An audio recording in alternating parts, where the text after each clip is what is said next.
नमस्कार, स्वागत है आप सभी का गणेश एस्ट्रो हेल्थ में।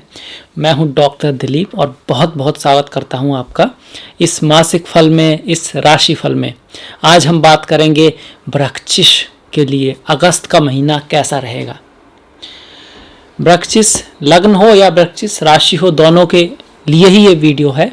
अंतर सिर्फ यही है कि लग्न का मतलब है आपकी जैसे ये कुंडली है, उसमें पहले भाव में यहाँ 8 नंबर लिखा होगा।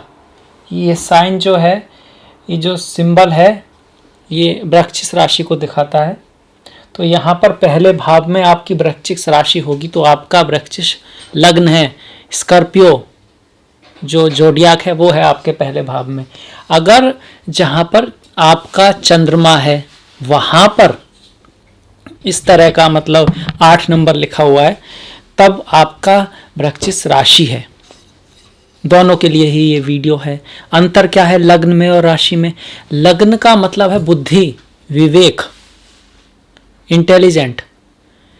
लग्न छोटी पिक्चर को दिखाता है, क्योंकि लग्न हर 2 घंटे में बदलता है, तो ज़्यादा स्पेसिफिक है। राशि मन, भावना, एहसास, कैसा महसूस होगा, सुख दुख, सब मन का खेल है, वो राशि दिखाती है। और वो ज़्यादा ओवरऑल पिक्चर है, बड़ी पिक्चर है, क्योंकि चंद्रमा करीब 2.5 दिन एक राशि में रहता है और करीब 1 दिन एक नक्षत्र में रहता है। तो इस तरह से दिखती है आपकी कुंडली। पहले भाव में आपके कोई ग्रह नहीं है, खाली है, पर उसमें आपकी वृश्चिक राशि है। दूसरे ही भाव में गुरु बैठे हुए हैं बकरी अपनी ही राशि में केतु के साथ, धनु राशि में। ये दूसरा भाव है, राशि यहाँ पर धनु है। यहाँ पर जो गुरु हैं वो एक तरह का धन योग बनाकर बैठे हुए हैं और धर्म ध्वजा योग बनाकर बैठे हैं, वाणी के भाव में, धन के भाव में, बैंक बैलेंस के भाव में। और कह सकते हैं इस भाव का काफ़ी संबंध आपके खाने से भी है, कैसा हम खाना खाते हैं, कैसी हमारी चॉइस है, कैसा हम कपड़ा पहनते हैं। और ये जो है पहले जो किसी व्यक्ति का बच्चा होता है, पहले बच्चे का एक तरह से कर्म स्थान भी है। उसका कर्म कैसा रहेगा, उसका स्टेटस कैसा होगा, इसको हम यहाँ से देख सकते हैं। आपके पहले बच्चे का जो कर्म है, स्टेटस है, उसको देख सकते हैं। तो और भी बहुत सारी बातें हैं। अब ये तीसरा भाव है, उसमें आपके शनि बैठे हुए हैं अपनी ही राशि में, एक तरह का पराक्रम योग बनाकर बैठे हैं। ये चौथा भाव है, इसमें आपकी कुंभ राशि है, कोई ग्रह नहीं है। ये 5वां भाव है, इसमें मीन राशि है, इसमें मंगल हैं, मंगल बैठे हुए हैं जो कि आपके लग्न के स्वामी हैं। तो लग्न का स्वामी 5म भाव में है 16 तारीख तक, उसके बाद वो 6ठे भाव में, नेक्स्ट भाव में जाएगा। पर यहाँ वो अपनी ही राशि का होगा, मेष राशि में होगा, अपनी ही राशि का होगा। ये 7वां भाव है जो पति पत्नी, शादी विवाह, रिश्ते, व्यापार, यात्रा, इन सब का होता है। ओपन एनिमी, इन डेथ का भी होता है एक तरह से। ये मारक भाव होता है, ये दूसरा भाव भी मारक होता है, पर इसमें कोई ग्रह नहीं है। ये अष्टम है, अष्टम भाव है, रंध्र भाव बोलते हैं इसको, आयुष्य भाव बोलते हैं। इसमें आपके राहु और शुक्र बैठे हुए हैं। ये भाव आपकी आयु दिखाता है, आपकी शादी के बाद की लाइफ दिखाता है, सेक्स लाइफ दिखाता है, स्कैंडल्स, छुपी हुई जो बातें होती हैं, जो राज होते हैं, गहरी चीज़ें, अध्यात्म, समाधि, ये सब दिखाता है। इसके बाद ये नमा भाव है जिसमें आपकी कर्क राशि है, चौथी राशि है। इसमें सूर्य और बुध बैठे हुए हैं। सूर्य और बुध यहाँ पर रहेंगे 16 तारीख तक।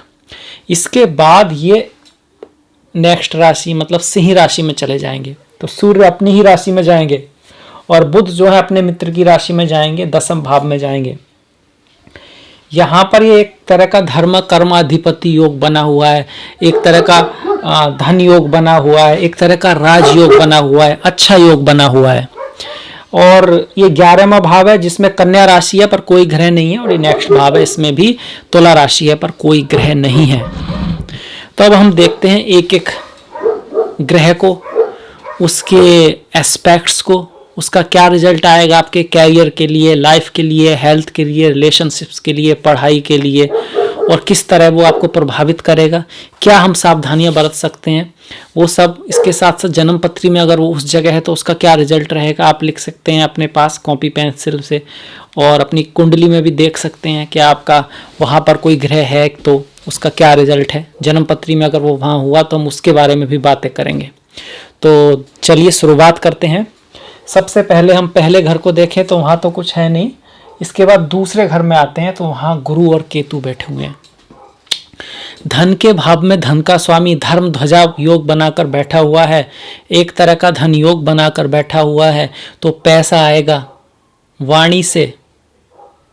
वाणी मतलब जिस तरह का वाणी बोलेंगे उसका बड़ा इफेक्ट रहेगा आपके व्यापार पर, आपकी जॉब पर। अगर अच्छी वाणी बोलते हैं तो धन के लिए सहायता मिलेगी, धर्म कर्म से, अच्छे कार्य से, क्योंकि गुरु वहाँ पर बैठे हुए हैं। पैसा आएगा, धन आएगा, और धर्म के कार्यों से अगर आप पर चलते हैं तो आपको पैसा आएगा इस महीने में।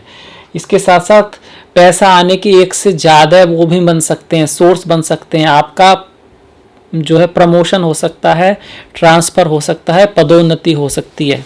यहाँ बैठे हुए गुरु और केतु क्योंकि स्प्लिट करता है तो घर में जो पैसा है उसको लेकर, जो कह सकते हैं कि संपत्ति होती है उसको लेकर बंटवारा टाइप इस तरह की कुछ सिचुएशन भी बन सकती है। आपके जो गुरु लोग हैं और आपके जो बच्चे हैं उनसे आपको लाभ होगा, वो कुछ उनके जीवन में पैसा, धन, मान सम्मान बढ़ेगा। इसके साथ साथ उनके साथ किसी बात को लेकर थोड़ा सा मिसअंडरस्टैंडिंग भी हो सकती है, क्योंकि केतु जो है पंचम के स्वामी के साथ बैठे हुए हैं। यहाँ पर पंचम के स्वामी, यहाँ पर पंचम में मीन राशि है, उसके स्वामी गुरु हैं, उसके साथ केतु बैठे हुए हैं। तो इसमें यह है कि बच्चों के साथ थोड़ा सा मिसअंडरस्टैंडिंग यहाँ पे हो सकती है, इस बात का ध्यान रखना है। अध्यात्म के लिए अच्छा है, स्पिरिचुअलिटी के लिए अच्छा है, यात्रा के लिए अच्छा है, लॉटरी सट्टा कोई अचानक से लाभ होने के लिए अच्छा है, शादी में कुछ धन प्राप्त होने का, चाहे वो लड़का हो या लड़की हो, अच्छी जगह शादी होने का उसके लिए ये अच्छा है। पर किसी को धन देने के लिए ज़्यादा अच्छा नहीं है। मतलब कि अगर आप किसी को धन देते हैं तो सोच समझ के दीजिएगा। इसके साथ साथ जॉब के लिए अच्छा है, जॉब में प्रमोशन के लिए अच्छा है, बॉस से रिलेशन के लिए अच्छा है। पर यहाँ पर जब बॉस के रिलेशन की बात आती है तो उसमें ज़्यादा अच्छा है ये 16 तारीख के बाद। 16 तारीख तक थोड़ा सा बॉस से अनबन हो सकती है, पिता से अनबन हो सकती है, और इसका जो कारण है वो नेक्स्ट ग्रह है। पर उससे पहले ये देख लेते हैं अगर किसी की जन्म पत्री में इस तरह का गुरु है तो क्या रिजल्ट है। जन्म पत्री में अगर किसी का इस तरह का रिजल्ट होता है तो भी वो शिक्षा के लिए अच्छा है, बुद्धि के लिए अच्छा है, यात्राओं के लिए अच्छा है।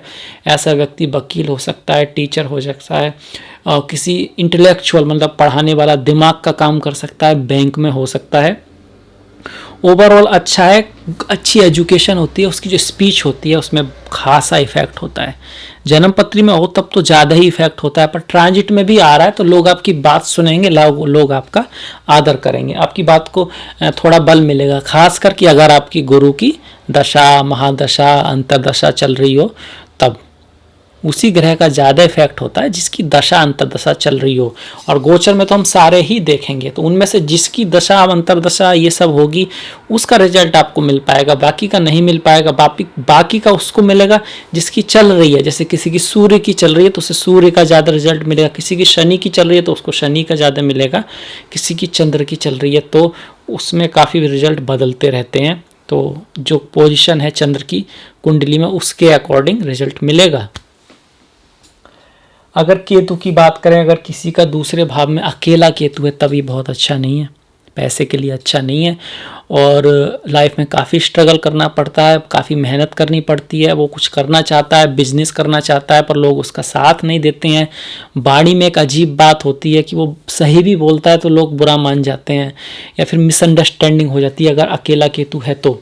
जन्म का स्पीच डिफेक्ट होता है कई बार, मतलब कि तुतलाना, इस तरह का कुछ डिफेक्ट कई बार हो सकता है, कई बार पर जरूरी नहीं है, पर इस तरह का है। परिवार में कम बनती है अगर अकेला केतु है तो, पर अगर गुरु के साथ आ गए तो फिर शुभ हो गए, फिर ये धर्म ध्वजा योग बन गया है। अब यहाँ से अगर गुरु की दृष्टियाँ देखें तो देखिए, दृष्टियों की मैं बात कर चुका हूँ एक्चुअली। एक दृष्टि जो पंचम दृष्टि है वो छठे भाव पर आ रही है, इसी वजह से मैंने कहा कि पैसा ना दें किसी को ज़्यादा, उसमें थोड़ा दिक्कत है। स्वास्थ्य के लिए थोड़ा ख्याल रखें। छठा भाव रोग ऋण शत्रु का है, तो ईमानदारी से धर्म के रास्ते पर इंटेलेक्चुअल बुद्धि से किसी सिचुएशन को सुलझाएं तो आप उसको सुलझा पाएंगे। यहाँ से गुरु की दृष्टि राहु शुक्र पर पड़ रही है, अष्टम भाव पर पड़ रही है, तो अचानक से धन आने का, लॉटरी, बीमा, इस तरह का जो अचानक से, पहले बोलते थे गड़ा धन, आजकल कह सकते हैं लॉटरी लगना, बीमा का धन आना, या फिर कोई आपके लिए पैसा छोड़ जाए, कहीं से कुछ धन इस तरह का मिल सकता है अगर आपकी कुंडली में योग हो तो। इसके अलावा ज्योतिष, अकल्ट, एस्ट्रोलॉजी, इस तरह का अगर आपका काम है, धार्मिक कुछ काम है, तो उसमें थोड़ा आपको फ़ायदा हो सकता है। कामुकता को ये बढ़ाएगा। और जो लोग सिंगल हैं तो लड़की का लड़की के प्रति, लड़के का लड़की के प्रति आकर्षण काफ़ी हद तक बढ़ सकता है, क्योंकि राहु और शुक्र पर गुरु की दृष्टि आ रही है। एक तरह से अच्छा है कि इनको थोड़ा सा कंट्रोल रहेगा गुरु की वजह से। दूसरी तरह से गुरु को भी राहु और शुक्र देख रहे हैं तो व्यक्ति में थोड़ा सा विचारों में बदलाव आ सकता है, खास करके अगर कुंडली में इस तरह के योग हैं तो। और अपनी मर्यादा में रहें और उस हिसाब से, मतलब अच्छा भी है, और अगर गलत है तो थोड़ा सा संभल के रहने की ज़रूरत भी है यहाँ पर। और जिन लोगों को इस तरह की बीमारी है, जैसे बोलते हैं बवासीर और इस तरह की अगर कोई बीमारी है तो उसमें थोड़ा सा राहु का अष्टम में बहुत अच्छा नहीं माना जाता। शुक्र का अष्टम में क्या रिजल्ट है हम इसके बारे में बाद में बात करेंगे।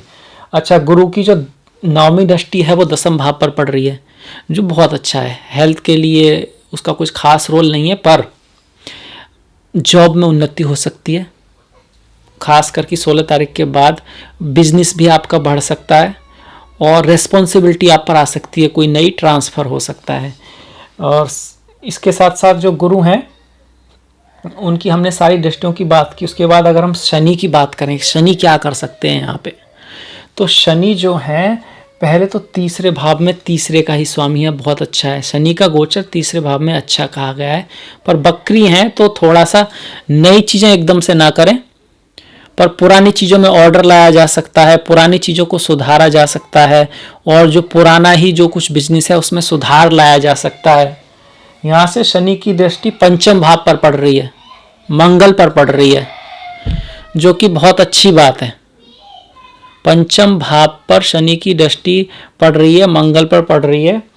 और ये चूंकि ट्रांजिट में शनि जब तृतीय भाव में होते हैं तो अच्छा रिजल्ट देते हैं, तो आपके लिए एक तरह से कह सकते हैं कि एजुकेशन में मेहनत करने पर सफलता मिलेगी, मेहनत करके सफलता मिलेगी। और बच्चों के साथ थोड़ा सा आपको डिसिप्लिन्ड रहना पड़ेगा, एक बैलेंस रखना पड़ेगा कि बहुत ज़्यादा डिसिप्लिन भी ना रहें और उनको एकदम छूट भी ना दें, ताकि बच्चों का जो कैरियर है उसके लिए, उनकी पढ़ाई के लिए। और अगर आप खुद स्टूडेंट हैं तब भी आपको मेहनत करते रहना होगा, क्योंकि मंगल आए हुए हैं यहाँ पर, जो वैसे तो आपके छठे के स्वामी हैं, मतलब कि आपकी अगर कंपटीशन में है तो आपको सफलता दिलाएंगे, पर फिर भी मेहनत के बाद, बिना मेहनत से यहाँ कुछ होने वाला नहीं है। इस बात को ध्यान रखना है। शनि की जो सप्तम दृष्टि है वो सूर्य और बुध पर रहेगी 16 तारीख तक। तो पिता के साथ, बॉस के साथ, भाई बहनों के साथ, मौसी, चाची, इन सब के साथ थोड़े संबंधों में खटास आ सकती है, इस बात का ध्यान रखना है। और यात्रा, टूर, ट्रैवल, कहीं जाने का आपने प्लान बनाया था उसमें भी थोड़ा अटकाव आ सकता है, मतलब कि बहुत प्रयास करेंगे तभी चीज़ें बन पाएंगी। शनि की जो दसम दृष्टि है वो आपकी, तो सप्तम हो गई, अष्टम, नवम, दसम, 12वें भाव पर पड़ रही है, तो खर्चा वगैरह कुछ बढ़ सकता है, पर स्टिल ट्रांजिट में ये अच्छा है। शनि का तृतीय भाव में गोचर ओवरऑल शुभ माना गया है, ऐसा कुछ खास डरने वाली इसमें बात है नहीं। ये एक तरह से आपको मेहनत से, पराक्रम से कुछ ना कुछ लाभ ही कराने वाला है। पर अगर ऐसे शनि आपके जन्म पत्री में है तब भी यही है कि जीवन में व्यक्ति मेहनत करता है, बहुत हार्ड वर्क करता है, तब ऊपर जाता है। और भाइयों के साथ उतने खास रिलेशन उसके नहीं रहते, बच्चों के साथ भी थोड़ा सा ड्राइनेस रह सकती है, पर अगर गुरु देख रहे हैं तो वो शुभता भी आ जाएगी। पूरी कुंडली देखनी होगी, पर सिर्फ शनि को देख रहे हैं।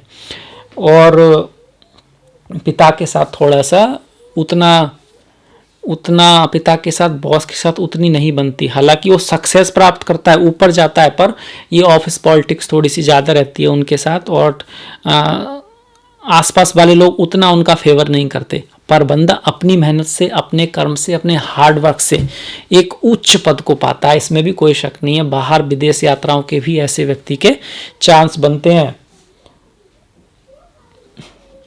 इसके साथ साथ ये भी दिखाता है कि आपकी जो माता हैं फिलहाल वो किसी टूर ट्रैवल यात्रा पे जा सकती हैं, क्योंकि चौथे भाव का स्वामी जो है अपने से 11वें भाव में गया हुआ है।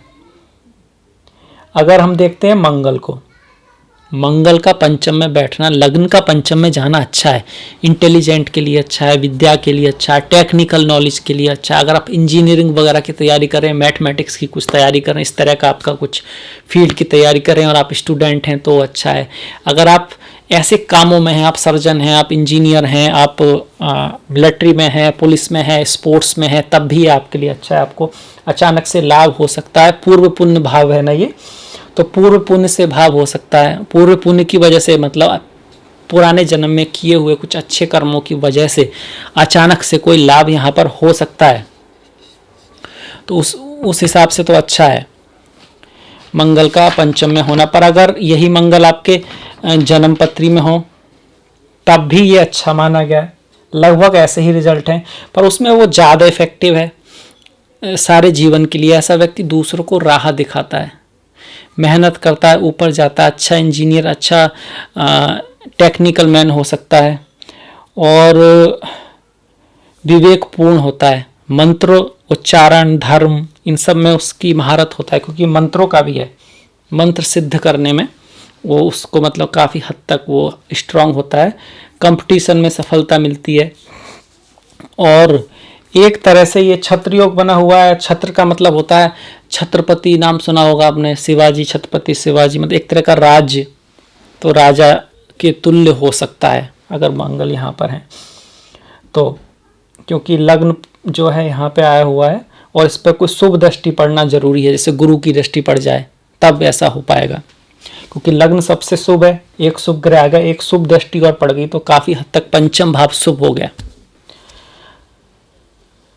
अगर हम यहाँ से मंगल की दृष्टियों की बात करते हैं तो मंगल की जो दृष्टि है वो अष्टम पे जा रही है, 11वें भाव पर आ रही है और 12वें भाव पर आ रही है। अष्टम की दृष्टि जहाँ पर राहु और शुक्र हैं, तो एक तो कार्य में थोड़ा सा बना के चलना है। कुछ ऐसा हो सकता है कि व्यक्ति करे पहले सोचे बाद में, तो इस चीज़ का ध्यान रखना है।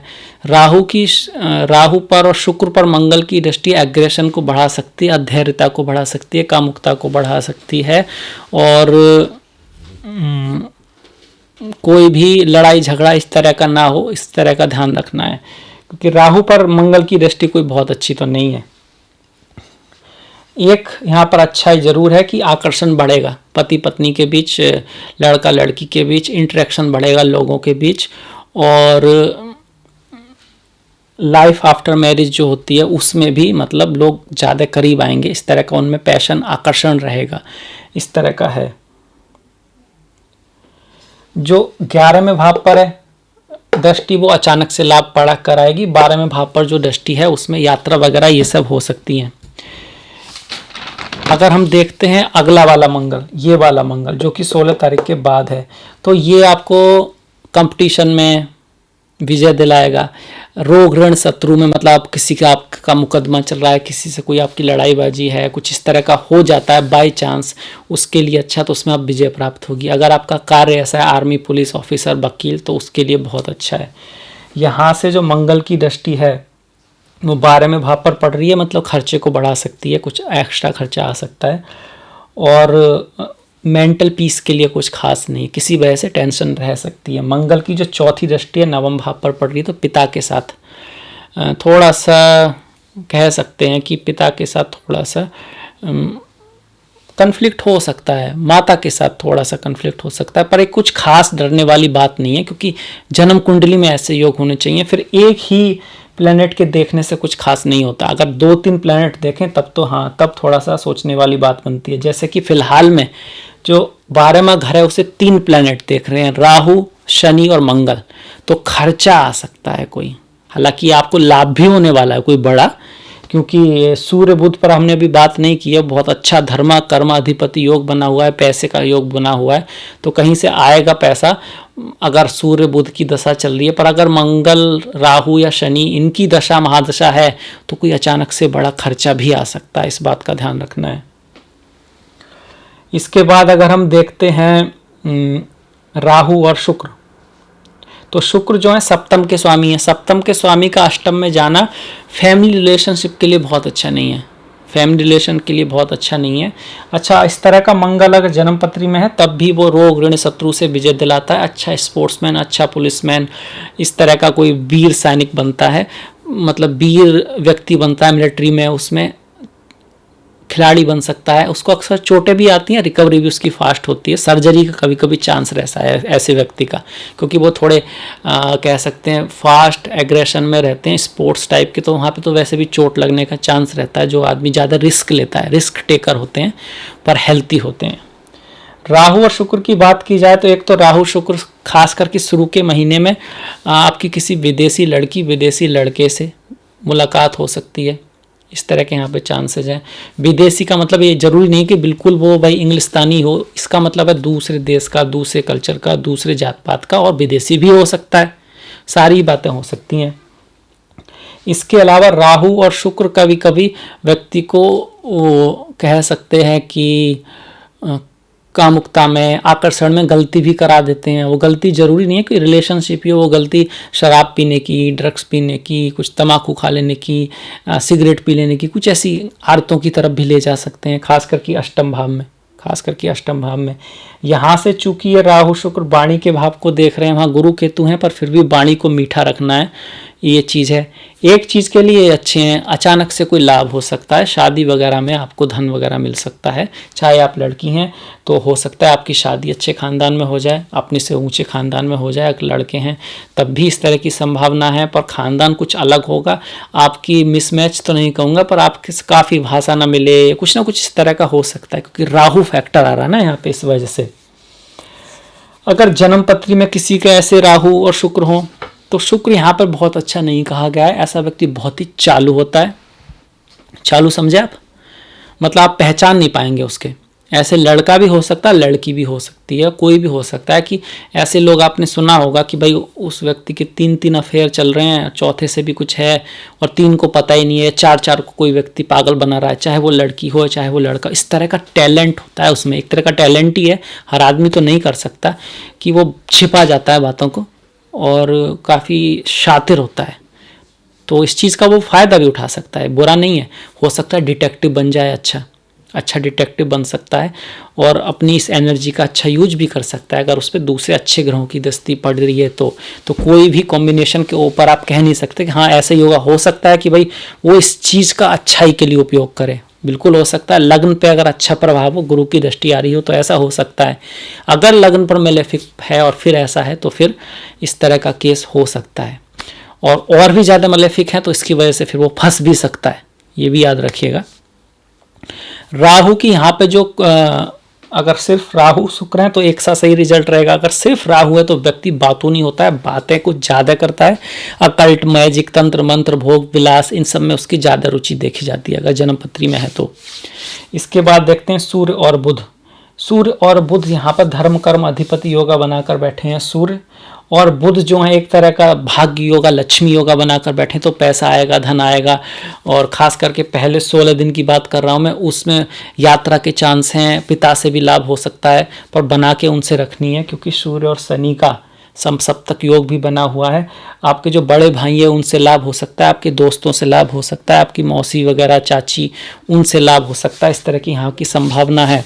अगर किसी की जन्म पत्री में इस तरह के सूर्य हैं यहाँ पर नवम स्थान में, चतुर्थ में, कैंसर में, तो धन, इज्जत, सब कुछ उनको मिलता है, लाइफ में ऊपर तक जाता है व्यक्ति।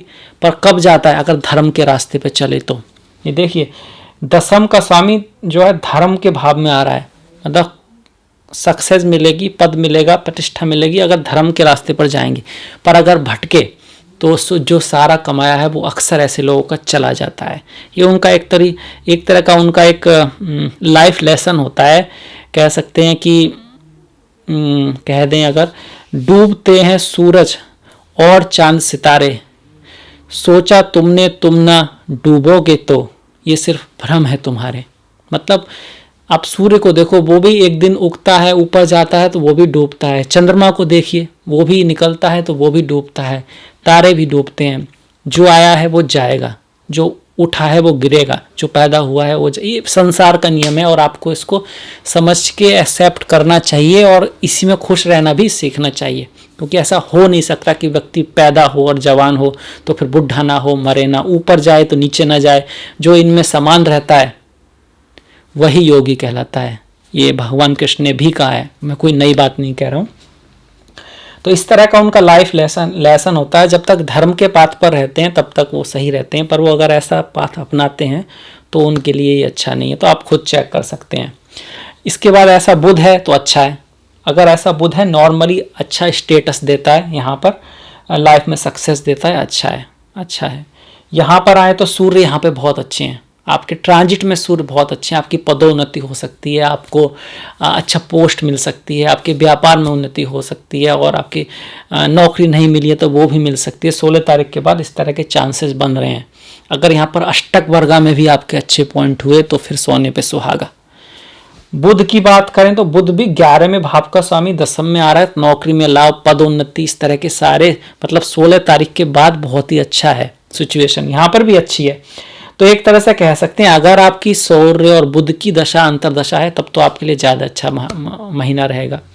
अगर शनि की आ रही है दशा अंतरदशा तो उसमें थोड़ा सा कॉम्प्लिकेटेड है। अगर राहु शुक्र की है तो रिलेशन को लेकर थोड़ा ध्यान रखना है, रिलेशन को लेकर ध्यान रखना है। और अगर मंगल की है तो ठीक ठाक है, पर अगर आप स्टूडेंट हैं तो थोड़ा सा मेहनत ज़्यादा करनी होगी। तो इस तरह से आप खुद भी चेक कर सकते हैं। गुरु की दिशा है तो अच्छा है, गुरु की दशा चल रही है तो अच्छा है, और धन के वो बढ़ेंगे, चांसेस बढ़ेंगे। केतु की दशा भी चल रही है और केतु गुरु आपकी कुंडली में अच्छे हैं तब भी बहुत अच्छा है। अच्छा, इस तरह का सूर्य अगर जन्म कुंडली में हो तब भी ऐसा व्यक्ति उच्च शिक्षा भी प्राप्त करता है, उच्च स्टेटस भी प्राप्त करता है, बहुत ही स्ट्रांग सॉलिड होता है, पर लोग उसको ज़्यादा पसंद नहीं करते। उसका जो दोस्त कम होते हैं, वो थोड़ा नेचर इस टाइप का होता है, ज़्यादा बॉसी टाइप का होता है, इस वजह से।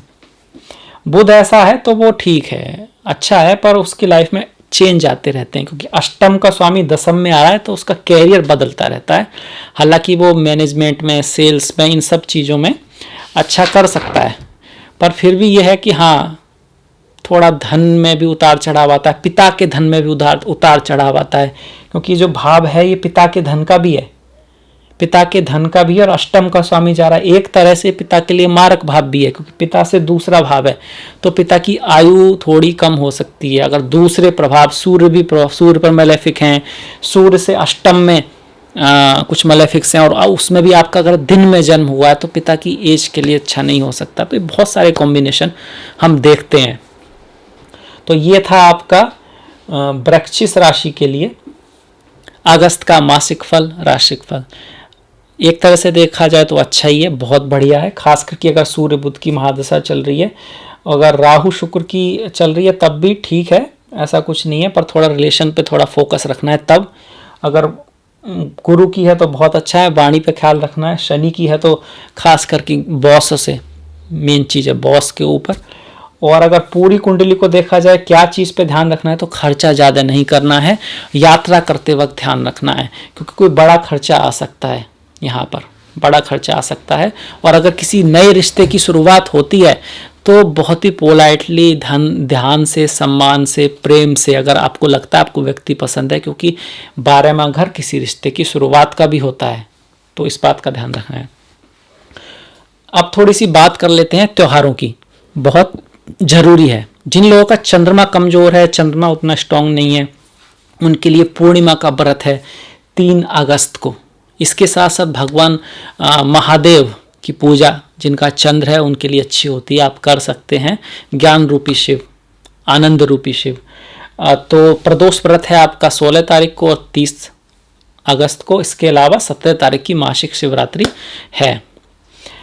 12 तारीख की जन्माष्टमी है, कृष्ण जन्माष्टमी है, तो आप सभी को मुबारक हो। हरे कृष्णा कृष्ण कृष्ण हरे हरे, हरे राम राम राम हरे हरे। तो व्रत रखिएगा, गीता पढ़िएगा, भगवान कृष्ण के जीवन की जो उसको समझने की कोशिश कीजिएगा, और अपने जीवन में उतारिएगा इस ज्ञान को। क्योंकि कहते हैं ना, पूजा करना, कर का मतलब होता है हाथ, हैंड, कर्म में लाना है उस चीज़ को, तब उसका रियल इफेक्ट होगा, तब ईश्वर आपको ज़्यादा आशीर्वाद देंगे कि हम सिर्फ पढ़ ही नहीं रहे हैं, उसका कर्म में ला रहे हैं, उसको कर रहे हैं, पूजा कर रहे हैं, व्रत कर रहे हैं, करना। इसके बाद अगर हम देखते हैं तो 15 अगस्त को अजा एकादशी है। ये एकादशी बहुत पुण्य वाली मानी गई है। कहा जाता है इस दिन जो व्रत करता है उसके सारे पाप धुल जाते हैं, मोक्ष की प्राप्ति हो जाती है और व्यक्ति को अश्वमेध जैसा, यज्ञों जैसा पुण्य मिलता है। तो ये जो एकादशी है इसका संबंध श्री हरिश्चंद्र जी से है और उनकी जो कहानी है एक्चुअली वो ऐसी है, उसे कहते हैं कि इसकी तो सुनने मात्र से इतना पुण्य मिलता है। तो एक्चुअली सुनने का मतलब सुनकर निकाल देना नहीं है, यहाँ पर है सुनकर जीवन में उतार लेना। और फिर ये भी कहा जाता है सच्चे मन, सच्चे दिल, सच्चे भाव, सबके प्रति अच्छी भावना से अगर व्रत किया जाए, ईश्वर के प्रति श्रद्धा से, कुछ पाने के लिए नहीं, ईश्वर के प्रति श्रद्धा से, उस अमोल, उस कह सकते हैं अनंत शक्ति के प्रति श्रद्धा से अगर व्रत किया जाए तो सारे पाप मुक्त हो जाते हैं और आपको मोक्ष की प्राप्ति होती है और पुण्यों की प्राप्ति होती है, पाप धुल जाते हैं। तो यहाँ एक बड़ा सा बहुत से लोगों को कन्फ्यूजन रहता है कि यार एक दिन में व्रत करने से अब ऐसा कैसे हो जाएगा। तो सत्य यह है कि व्यक्ति एक दिन तो बहुत बड़ी बात है, घंटे भर इस स्टेट में रहना कि आप सभी को माफ़ कर सकें, आपके मन में सभी के लिए अच्छी भावना हो, आपके अंदर ईगो ना हो, आपके अंदर पूरे प्रभु के प्रति पूर्णतः समर्पण हो, ये बहुत बड़ी बात है। ऐसा कभी कभी शमशान में होता है थोड़ी बहुत देर के लिए। अगर पूरे दिन आप ऐसा कर पाते हैं तो 100% आप फिर हमेशा के लिए एक बहुत ही सात्विक अच्छे मनुष्य हो जाएंगे, क्योंकि पूरे दिन कर पाना ही बहुत, जितना लगता है सुनने में उतना आसान है नहीं। जैसे भगवान कृष्ण ने कहा है कि कर्म योग की साधना तो मिनट में हो जाती है, उसी क्षण हो जाती है जिस वक्त व्यक्ति इन सब डिजायर से, इच्छाओं से मुक्त हो जाता है और अपना कर्म सिर्फ ईश्वर के लिए करता है। तो कहने में तो आसान है पर हो भी जाती है, बात सही भी है पर दूसरी तरह से मुश्किल भी है, तो ये समझिएगा। दूसरा, हरिश्चंद्र जी की जो कहानी है उसको सुनेंगे तो आपके भी आंसू आ जाएंगे, इतनी अच्छी कहानी है।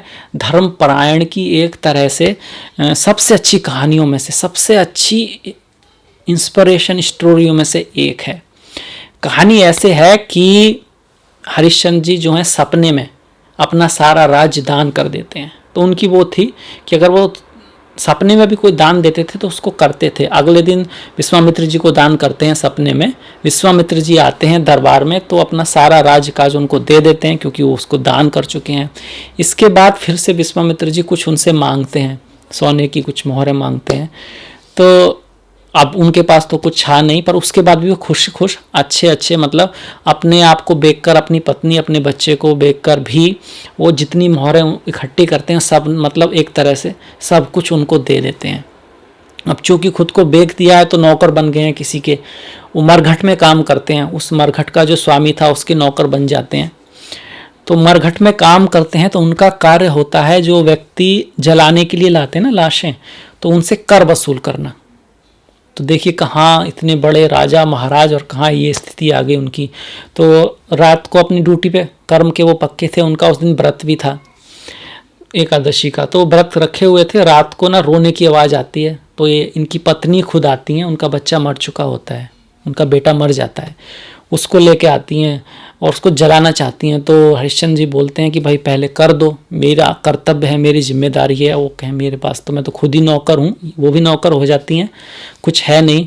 तो सिर्फ एक साड़ी है तो साड़ी से फाड़ कर अपना थोड़ा सा कपड़ा देती हैं कि मेरे पास यही है, आप इसे ही स्वीकार कीजिए। तो देखिए कितनी मार्मिक कहानी है कि उनका पुत्र मर गया, पत्नी नौकर हो गई, उसके बाद भी व्यक्ति वहीं अपने धर्म का पालन कर रहा है। तो इसे देखकर ये उनकी परीक्षा थी, जितना बड़ा भक्त उतनी बड़ी परीक्षा।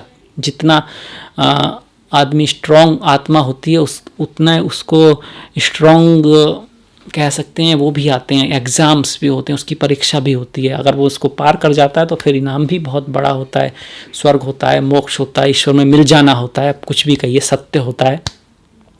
तो सब ईश्वर वहाँ आ जाते हैं, उनको राजपाट जो भी था वो सब वापस मिल जाता है। पर बात यहाँ है कि इस कहानी को जो समझ गया, सुन के निकाल देना नहीं, जो सीख गया तो उसके तो पाप मुक्त हो ही जाने हैं। इसके बाद है 29 तारीख की एकादशी, परवर्तनी एकादशी, जो वामन अवतार की है, जो महाराज बलि से जुड़ी हुई है, जिसमें भगवान विष्णु ने वामन अवतार लिया था और 3 पगों में सारा धरती आकाश और स्वर्गलोक नाप लिया था। तो जिनके गुरु उतने अच्छे नहीं हैं, बृहस्पतिवार की दशा महादशा चल रही है और शुभ परिणाम नहीं आ रहे हैं, तो ये व्रत खासा इफेक्ट रखता है। इसके साथ साथ 19 तारीख की अमावस्या है, जिन लोगों का पितृ श्राप है, कुंडली में शनि राहु केतु का कुछ प्रॉब्लम है, तो अमावस्या का व्रत बहुत ही पुण्य वाला बताया गया। वैसे भी अमावस्या वाले दिन जो अपने पूर्वज होते हैं उनके लिए कुछ ना कुछ दान करना, उनके लिए कुछ प्रार्थना करना शुभ माना गया है। कौओं को खाना खिलाना, गाय को खाना खिलाना, कुत्तों को खाना खिलाना, जो भी दान आप कर सकते हैं, अच्छा कर्म कोई भी, गरीब की, लंगड़े, लूले, अंधे, गरीब लोग, ऐसे लोग जिनको दवाइयाँ चाहिए, उन सब की सहायता करना अच्छा माना गया है। वैसे भी हर दिन करनी चाहिए, पर एक विशेष समय माना गया है। उसके बाद 16 तारीख की सिंहा संक्रांति है, उसका भी बहुत महत्व है और आपके 10वें भाव में पड़ रही है, तो आपके लिए पद प्रतिष्ठा को बढ़ाने वाला व्रत है, तो उसको भी कर सकते हैं।